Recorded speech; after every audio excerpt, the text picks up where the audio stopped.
Hello everyone, good morning. তোমরা সবাই কেমন আছো কমেন্ট করে জানিও। তো আমি আজকে সকালবেলায় কিন্তু একটু চাউমিন করব, সেই জন্য ডিমটাকে ভাজতে দিয়ে দিয়েছি। তার আগে সমস্ত কাজবাজ করে নিয়েছি। তো ভাবলাম আজকে একটু সকাল সকাল তো উঠেছি, তো কিছু না খেলেও হবে না, খিদে পেয়েছে।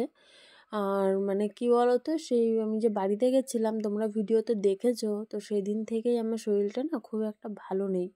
তো ভিডিও করতেও কোনো এনার্জি নেই, তো যেটুকু পেরেছি কোনো রকম একটু একটু করে করেছি। আর এই ভিডিওটায় না আমি কোনো কিছুই সেরকম শেয়ার করিনি, শুধু এই রান্নাবান্নার টুকটাক এইটুকুই শেয়ার করেছি। কারণ শরীর ভালো না থাকলে তো কোনো কিছুই ভালো লাগে না, সেটা তোমরা সবাই জানো। আর দেখো, এই চাউমিনটা ছিল একদম আমাদের বাড়ির পাশেই দোকান, ওই দোকানের এত খারাপ চাউমিন। এটা কিন্তু আমি জলে ফোটায়ও নি, গরম জলে জাস্ট একটু ভিজিয়ে রেখেছি, তাতেই দেখছি গলে টলে একাকার। আর ভীষণ সরু সরু, এত সরু সরু না, দেখো দলা দলা হয়ে যাচ্ছে কেমন। আর বাজার থেকে বড় একটা চাউমিন এনে, চাউমিনটা এত সুন্দর, যেদিন আমি করব নেক্সট টাইম, সেদিন আমি তোমাদেরকে দেখাবো। তো এটা দেখতে এরকম হলেও কি খেতে কিন্তু বেশ ভালোই হয়েছিল। তো মাম্মাম তো ঘুমোচ্ছিল, সেই জন্য ওকে দেখো এই ছোট্ট একটা বাটিতে ওর জন্য আমি আগে তুলে রাখছি। যদিও এটার মধ্যে লঙ্কা দিয়েই করা ছিল, তো একটুখানি তুলে রাখবো, দেখবো ও খেতে পারে কি না। কারণ কোনো খাবার করলে ওকে না দিলে সেটা আমার ভালো লাগে না। আবার ওর জন্য যদি আমি লঙ্কা ছাড়া করতাম না, ও সেটা খেতে না, ও আমাদেরটা দেখেই বলতো ওটাই খাবো।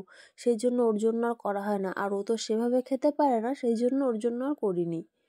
তারপরে খাওয়া দাওয়া করে দুপুরে রান্না বান্না করতে দেখো চলে এসেছি। তো আজকে করব হচ্ছে বাটা মাছ দিয়ে পালং শাক।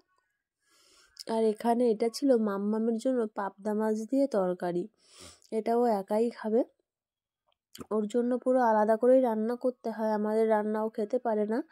আর ভাতটাও আলাদাই করি, কারণ ওর ভাতটা একদম পুরো একদম গলিয়ে ফেলতে হয়। আর ওরকম গলা ভাত তো সবাই খেতে পারবে না, সেই জন্য ওর ভাতটাও আমাকে আলাদাই করতে হয়। আর রান্না করব ডিম। এটা নাকি হাঁসের ডিম, সেটা আমি জানতাম না, কারণ মা সেদ্ধ করে রেখেছে আর বাবা কিন্তু ছুলে দিয়েছিল ডিমটা। আর যখন আমি রান্না করেছি খেয়েছি, তো মা আমাকে বলছিল ডিম খেতে ভালো লেগেছে। আমি বলছি বলছে হাঁসের ডিম। আমি বলছি কই, আমি তো বুঝিনি। তো বলছে তুই কি পাগল যে খেয়েও বুঝিস না কী ডিম। তো সত্যিই আমি বুঝিনি কী ডিম। জানলে হয়তো খাওয়ার সময় ভেবে দেখতাম, কিন্তু জানি না, তো আমি ভেবেছি হয়তো মুরগির ডিমই। তো তরকারিটা একটু ঝোলঝোলি করেছি, কারণ বেশি কিছু করিনি তো রান্না, সেই জন্যই।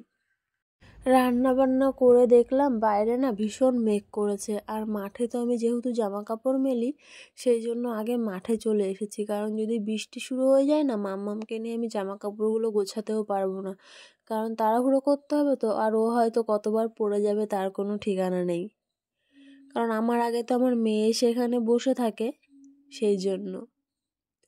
তো জামা কাপড় গোছানো হয়ে গেছে। আমাকে দেখে তো একদম পাগলি মনে হচ্ছে।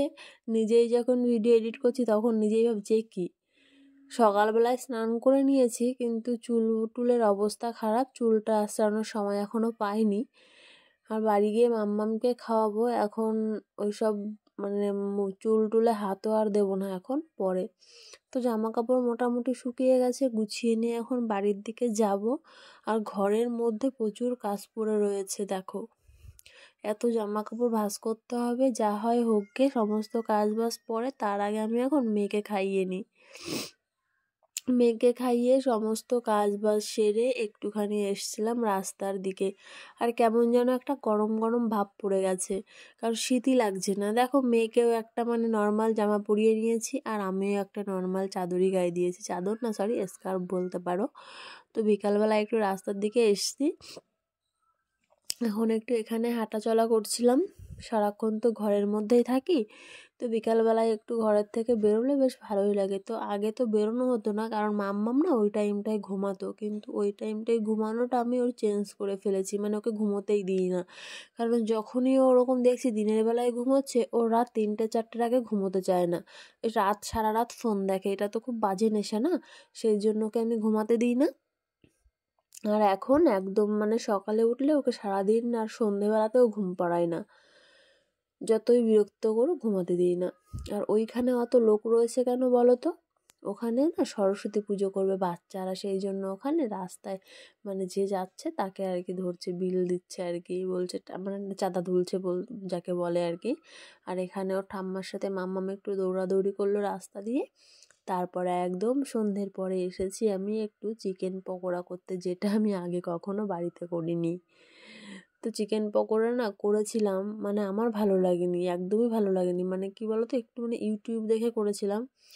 তো যদি নিজের মতো করতাম আমি জানি ভালো হতো। আর এইটা করার পরে মনে হচ্ছে আমি নিজের মতো করলে ভালো হতো, কারণ বেসন দিয়ে করেছি তো, আর একটু নরম নরম টাইপের হয়েছে। আর আমি তো মানে বেসন টেসন একটু কম দিয়েছি, মাংসটাই পুরোপুরি বেশি ছিল, তবুও ভালো লাগেনি। নেক্সট টাইম আমি আমার নিজের মতোই করব, ফোন দেখে আর করব না। তো আগে আমি মাম্মামের জন্য একটু ভেজে নেব লঙ্কা ছাড়া এটা, কারণ এর মধ্যে লঙ্কা দিলে ও আর খেতে পারবে না। আর ও এগুলো খায় যেন কিসের নেশায়, শুধুমাত্র সস খাওয়ার লোভে। এগুলো খায় না, মুখে চিবিয়ে ফেলে দেবে। তো তবুও আমি ওকে দেবো, ওর জন্য আলাদা করে করে ওকে আমি বাটিতে করে দেব। তো ও কিন্তু সবগুলোই আর কি মুখে দিয়ে চিবিয়ে চিবিয়ে ফেলে দিয়েছে, কিন্তু মাঝখান থেকে অনেকটা পরিমাণে সস খেয়ে নিয়েছে।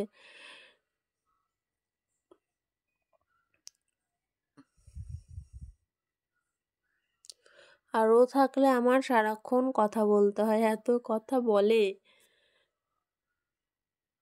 আর এই দেখো আমি মাম্মামকে এখন দিয়ে দেবো। আমি বলেছি বাবা তুমি এগুলো নিয়ে ঘরে গিয়ে খাও, আমি বাকিগুলো করে তারপরে ঘরে আসছি। তো দেখতে তো এরকমটা হয়েছিল, গরম গরম, খুব একটা খারাপও লাগেনি, কিন্তু আমার মনের মতো আর কি হয়নি যেটা ভেবেছিলাম। আর এই দেখো এনার খাওয়া, ইনি হচ্ছে মানে চাটনির জন্য আর কি এগুলো বসে বসে এরকম চিবাচ্ছে, সব ফেলে দিয়েছে মুখ থেকে, একটাও খাওয়া কমপ্লিট করেনি। একদম চাটনির সামনেই বসে রয়েছে, দেখো অবস্থা। দেখেছো ওটার মধ্যে পুরো মাংস ভর্তি, প্রত্যেকটার মধ্যেই পুরো মাংস ভর্তি ছিল, এরকম মানে বড় বড় করে পিস ছিল মাংসগুলো। আর তারপরে সকালে করেছিলাম চাউমিন, বরমশাই খাওয়ার টাইম পাইনি, সেই জন্য খাইনি। তো ফেলে দেবো, অত সুন্দর করে করেছি। তারপরে এখন একটু গরম করেছি, তো সেই চাউমিনটা নিয়েই মাম্মাম একবার ওর বাবাকে দিচ্ছিল, একবার আমাকে দিচ্ছিল। আর ওর বাবাকে শুধু বলছিল বড় করে হ্যাঁ করো, পাকা বুড়ি একটা।